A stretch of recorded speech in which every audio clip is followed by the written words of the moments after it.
Hey y'all, Mississippi Maddie's back with another video. Before we get started, I want to ask y'all to hit that like button down there. Be sure to share this video with your friends and family.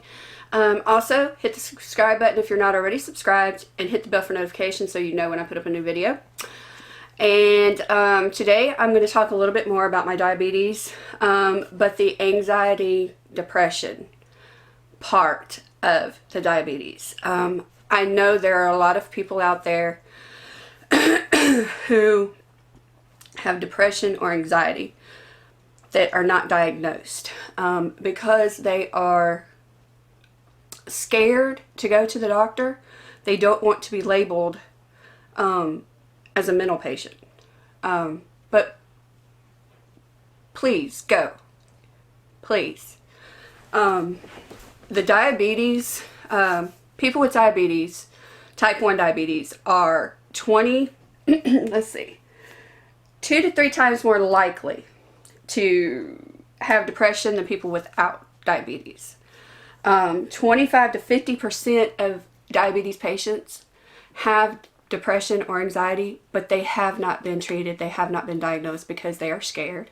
Please don't be scared, okay? I am here to tell y'all, I take medicine for my depression and my anxiety, and it really helps, okay? So don't be scared. Please go get help, okay? Don't let it scare you, and don't worry about what people will think, okay? Because it's you. You need to help yourself, okay? That's all I'm going to say on that.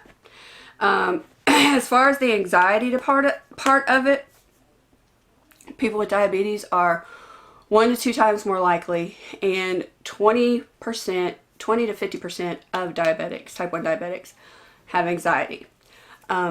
Anxiety, it's your body's way of dealing with stress. People who don't deal with stress well usually develop anxiety. The anxiety of managing a long-term illness, which diabetes is. They don't have a cure for it yet. So, therefore, it's pretty much life. You know, type 1 diabetics especially. It's a life thing. There's no getting away from it until they find a cure. So anyway, that's what I'm going to talk about today, is the depression and the anxiety part of my diabetes. When I was first diagnosed, I was 2 months shy of my 19th birthday. And like I said in the last video, they tried me on just pills for a little while, for about a week or so. They weren't helping at all, so they immediately switched me to insulin. So I've pretty much been on insulin the entire time since I got diagnosed. The anxiety part kind of set in then, not knowing what was going to happen. I hated needles at the time, was absolutely terrified of needles, hated having blood drawn, hated having shots. So there was that part of it, because I was so terrified of needles and all of that. And when you're diabetic and take insulin, you have to give yourself shots. So the anxiety kind of set in then, because I was not sure how I was going to be able to give myself my shots. I was not sure, how I was going to be able to deal with it. So that's when the anxiety set in.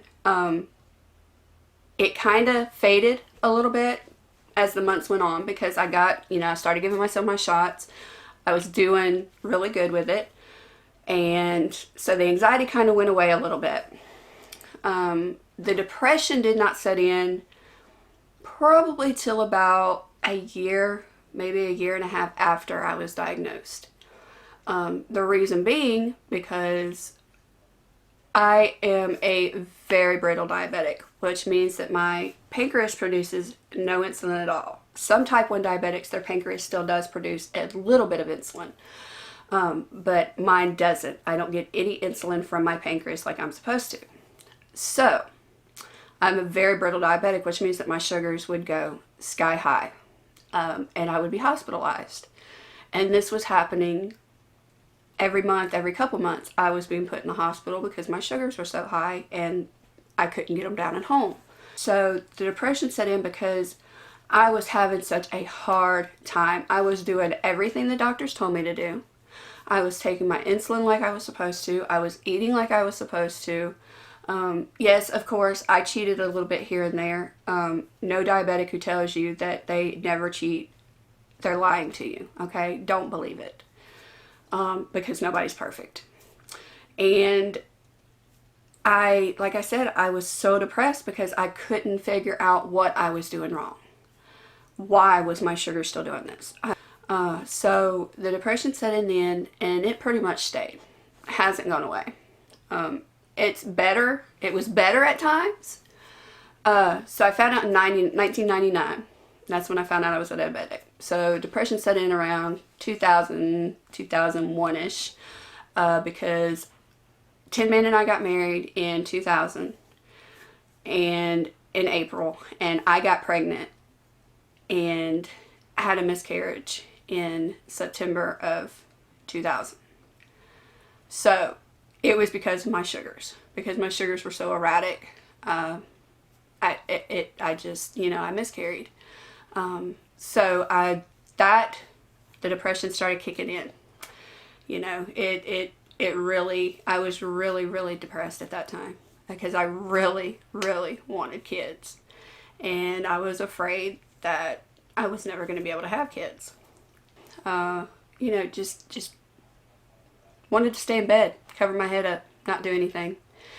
Therefore, the anxiety started back, a little bit stronger. How am I going to do this? I can't do this. This is just too much. The stress of it all, the stress of the miscarriage, the stress of knowing that I probably wouldn't ever have kids or might not be able to have kids because of my sugar being so erratic. So yeah. And I know that there are more diabetics out there that have gone through this. So this is my video. This video is trying to tell people that it's not life ending. You can still live and you can still have a productive life. Okay, so don't think you can't. So anyway, I started in Colin in 2001. Like I said, for computer networking. Lizzie was born. I got pregnant again in around August or so, 2001. And my sugars were still very erratic. So I had to that was what I was focused on, was keeping my sugars where they were supposed to be. So that I wanted this baby so bad. Like I said, I wanted kids so bad. So I watched my sugars, and I was always going to the doctor and trying to get everything straight. So in March of 2002, I went to the doctor on March 3rd in Jackson because my sugars, we were trying to find a specialist that could help me with my sugars, because my doctor, he was helping, but he was, he couldn't figure out what else to do. So he was sending me to a specialist. So I get up there, and I'd had problems with my blood pressure also. In February, actually Valentine's Day, I was put in the hospital because of my blood pressure, and they were afraid that for the baby and myself. So they put me in the hospital for a couple days. So went to the doctor in March, and when I got there, they take you in the back room and do your vitals and everything, blood pressure, temperature, all that good stuff. So I go back there, and they're doing my blood pressure and checking my temperature and heart rate and all that. And the blood pressure machine goes off, and the nurse just kind of looks at it, and she says, "Hang on just a second."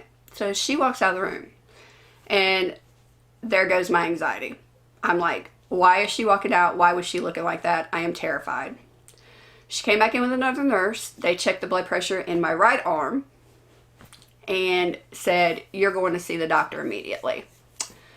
So I'm like, oh my gosh, what's going on? My anxiety was just, I was crazy. I could not, I was just terrified. So they got me in a room with the doctor, and they did an ultrasound, and they finally told me what was going on, that my blood pressure was way too high, and that they were going to have to deliver Lizzie 2 months early. I was 7 months pregnant, 30 weeks. Had just hit 30 weeks. So of course, what happens? Anxiety, terrified, not knowing what's going to happen. My baby's 2 months early. This is not good. She's not supposed to be here yet. I'm going to lose my baby. Anyway, I'm 7 months pregnant. I'm almost there. I'm still going to lose her. And when they did the ultrasound, they saw that Lizzie had a little bit of fluid on her brain.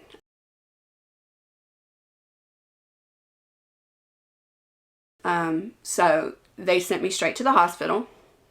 Funny story though, I hadn't eaten anything all day because I couldn't eat because I had to be a fasting, not eating or drinking anything so they could check my sugars.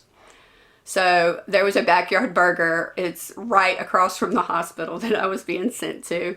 And I told Tin Man, I said, okay, I said, I know once I get in that hospital, I'm not going to be able to eat until this baby is born. So we're going to get something to eat, buddy. So I went and ate before I went to the hospital to be checked in to have Lizzie.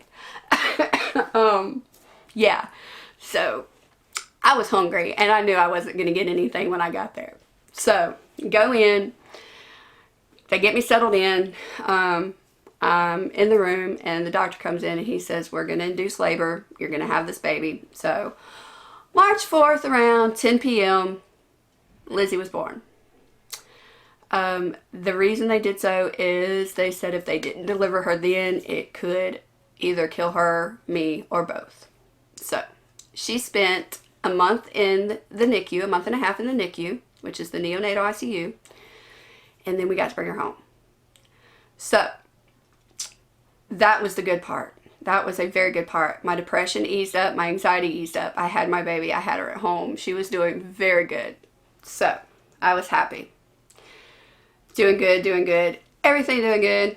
My sugars start going erratic again. In and out of the hospital again. Depression, anxiety set back in. So, anyway, long story short, about 2005, I started on depression medicine. It was to help my depression and kind of help my anxiety. Didn't really help the anxiety, but it helped the depression part. So, they switched me up a few times because the medicines quit working. And then 2009, my daddy passed away. And that about killed me. So, that's for another video. Because that's part of the drug use, where the drug use started. But the depression, anxiety, you know, that kicked them in real good. So, changed my medicines and got back on a medicine that was helping. So, but that part of the story is for the next video. So, for this one, just so y'all know, you are not the only one out there. You are not alone, okay? Like I said, 2 to 3 times more likely to have depression, anxiety if you are a diabetic. Please get help, okay? That's the main reason for this video. Please get help. I love y'all. If you ever need anything, comment below, message me, email me, do whatever you need to do. I will do whatever I can do for you, okay? So, anyway, I hope y'all got something out of this video. Family members of diabetics, just know, depression is prevalent, okay? Check with your loved ones. Be sure you're checking on them, okay? So, anyway, that's where I'm going to end this video because the next video is going to start up where this one ended. So, I will see y'all next time. Be sure to like, share, subscribe, and hit the bell for notifications. I love y'all so much, and I will see y'all next time. Bye, y'all.